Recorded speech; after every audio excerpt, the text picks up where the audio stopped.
Watch what God says. Now the glory of the God of Israel had gone up from the cherub. Up from the cherub? Yes. The cherub was on the Ark of the Covenant. God had two cherubs facing, and God used to be in light or fire hovering above the two cherubs. Where it had been to the threshold of the temple, what does that mean? The glory of God was departing Israel. So he was leaving from the place where he normally would be, and now he's leaving and got into the holy place, and he's getting ready to leave. And he called out, who? He being God, the God of Israel. He called out to the angel clothed with linen, who had the writer's inkhorn at his side. And the Lord said to the angel, listen to this, friends.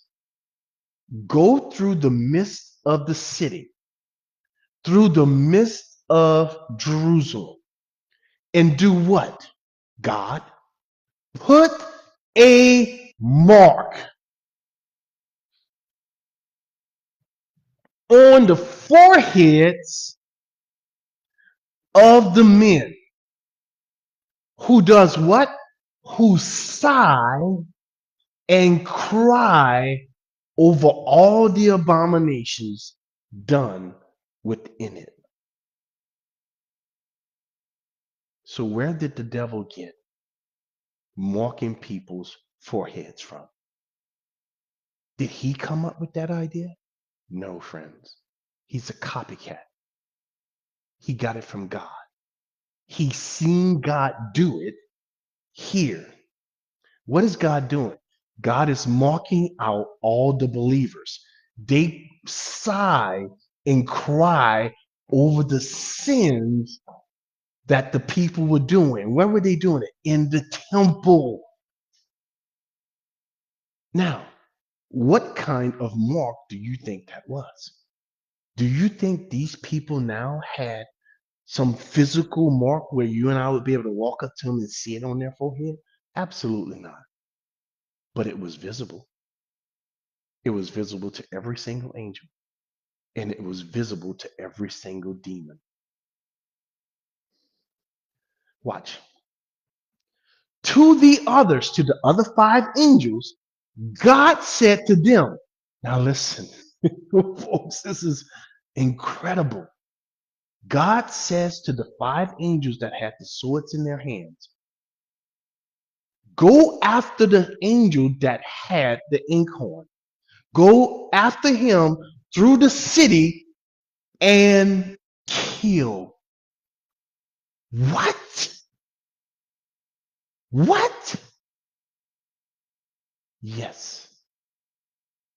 Do not let your eyes spare, nor have any pity. Utterly slain old, young men, women, and little children. Whoa, God, what did the little children do? They were going to grow up into big children and adults, and they were going to start acting like these old men, young men, and these women. And you say, God killed them for that? No, God killed them because they were sinners, man. What's wrong with you? God kills every single sinner. Every sinner must die. You say, well, these children going to hell? No, no. Listen, God is showing the kids mercy. Why you say that, Kevin? Because if they die children, they go to heaven automatically. How? Because Jesus died for them. Somebody paid for their sins. If they would grow up and reach the age of accountability like these people and not become believers, then they'll probably end up in hell. So every kid you see where in the Bible where God says they died, what is God doing? Friend, that's the most merciful thing God can do. You say, well, what about abortion? That's murder. This is different. God is stopping the spread of leaven, that is wickedness.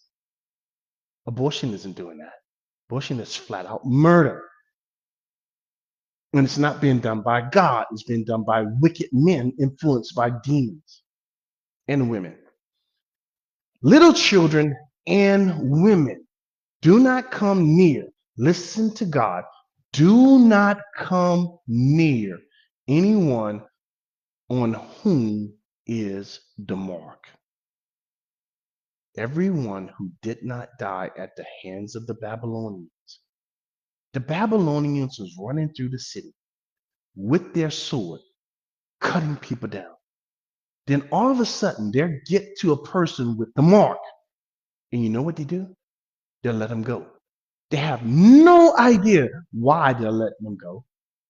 But the angels that was present would stop them from killing that person. Then they'll go to the next person. He don't have the mark, he kill him. Then he get to one with a mark, and he wouldn't kill him. You see how this works? God did it. And he gave you an example of what's going to happen in the book of Revelation. Is this mark visible? No. Will the mark of the beast be visible? No.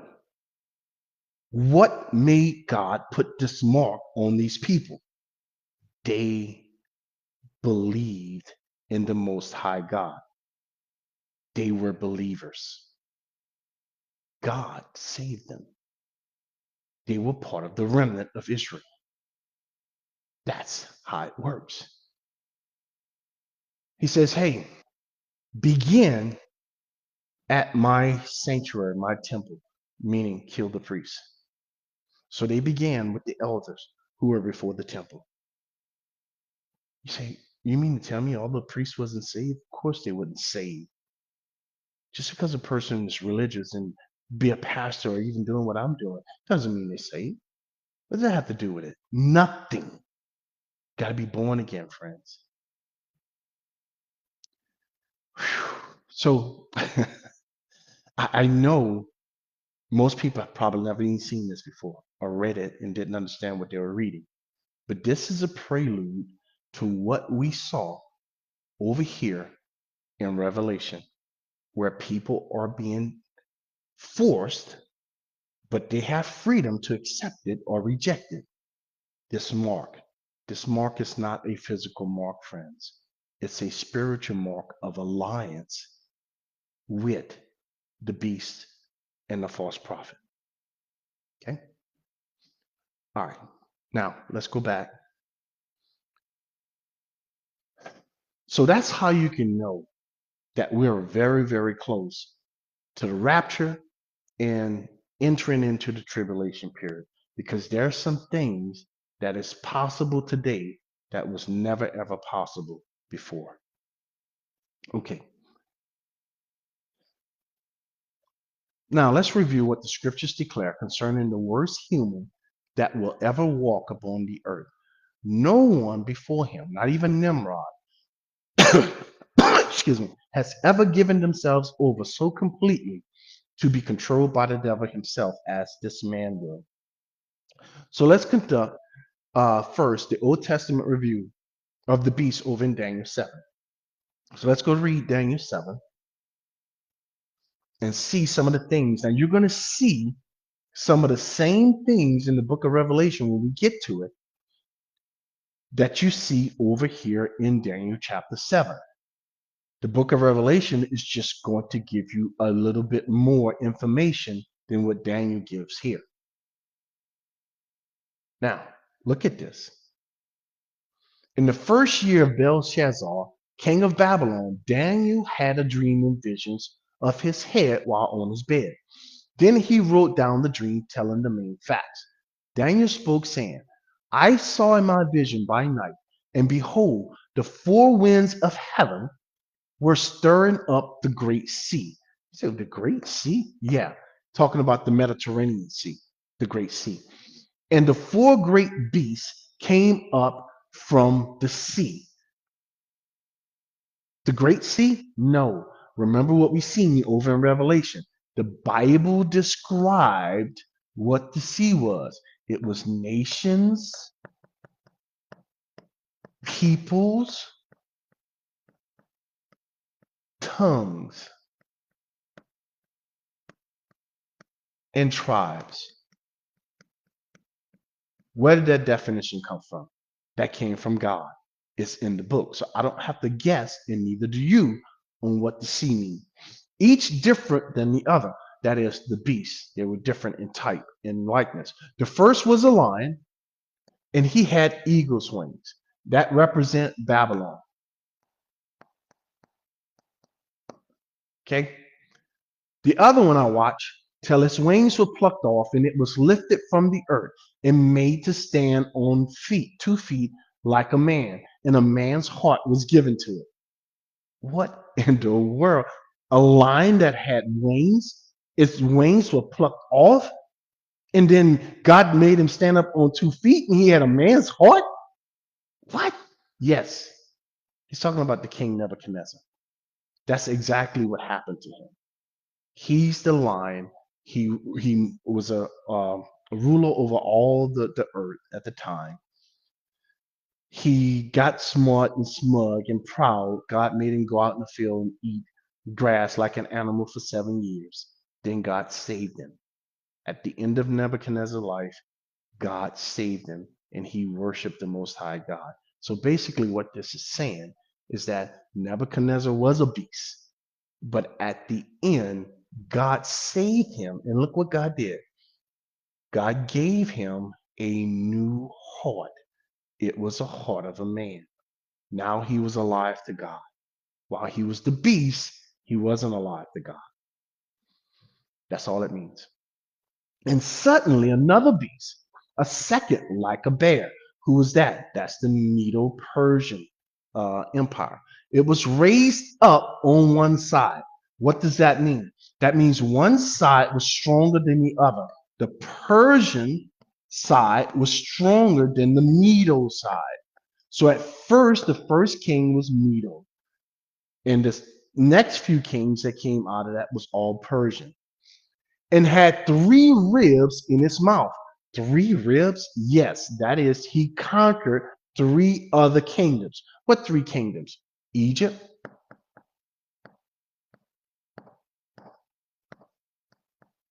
Assyria, and Babylon. That's your 3 ribs. The ribs are simply nations that he conquered. In its mouth, between his teeth. And they said thus to it, arise and devour much flesh, that is, rule over all the nations. And they expanded the land that the Babylonians had. So the Medo-Persian Empire was bigger than the Babylonian Empire, yet the Babylonian Empire was richer. After this, I looked, and there was another beast like a leopard. Who is that? That's Greece, which had on its back 4 wings. So let's look at this. Okay, so you had Greece here, and Greece represented by Alexander the Great. Okay, and then you had his generals. He had 4 generals that he used. Alexander only had 35 or 55,000 soldiers. That's all he ever used. And so that gave him some maneuverability in battle that others didn't have. He had 4 wings of a bird.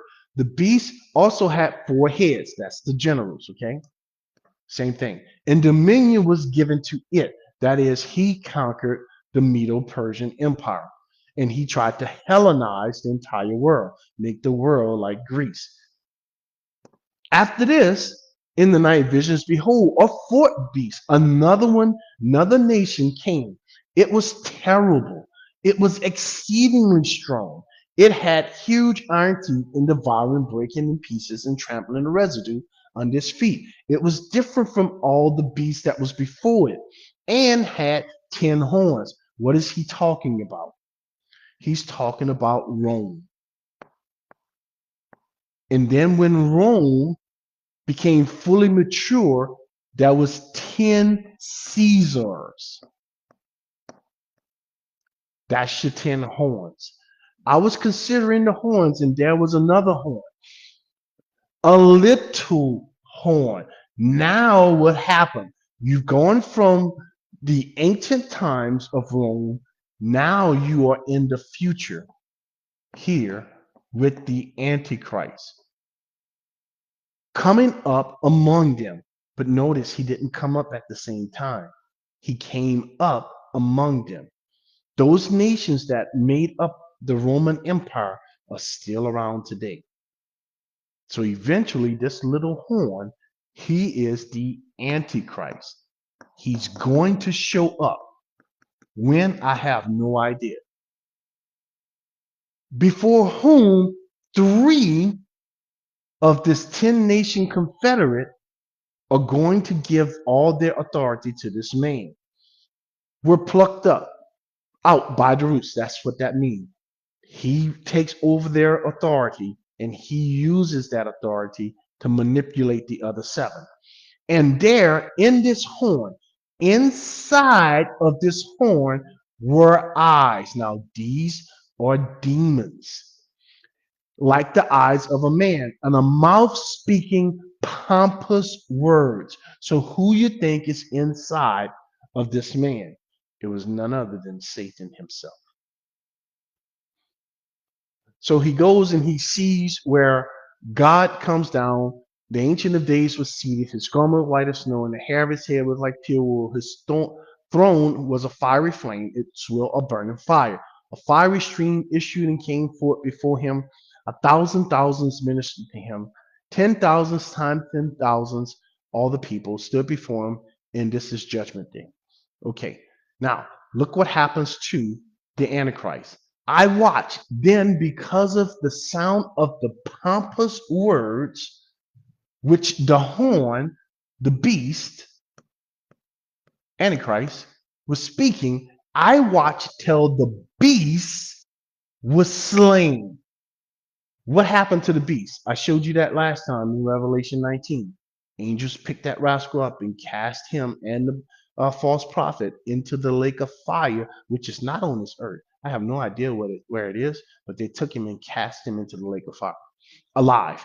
And its body, that's what he says over in Revelation 19, being destroyed and given to the lake of fire. As for the rest of the beasts, they had their dominion taken away, meaning they were in the past and they were now dead and gone. Yet their lives, you mean their lives, their peoples, the peoples that came from Greece are still around. The people that came from Persia are still around. The name of the nation today is Iran. The people that came from Medo are still around. The name of that nation is Iraq. Were prolonged for a season and a time. When God finished with them, they all disappeared from off the face of the map. I'm talking about their power. So that's all that's saying. Now, this here is Jesus Christ coming to the Lord. This is in the beginning before time. I was watching in the night vision, and behold, one like the Son of Man. This here is Jesus. The other one you seen up here, seated on the throne, right here, is also Jesus. But this Ancient of Days happens to be Christ. That is God in his natural body form, spirit inside of a body with flesh and bones, Christ as the Ancient of Days. A spirit cannot be seated, friends. And a spirit can't sit on the throne. A spirit do not have a head. Okay?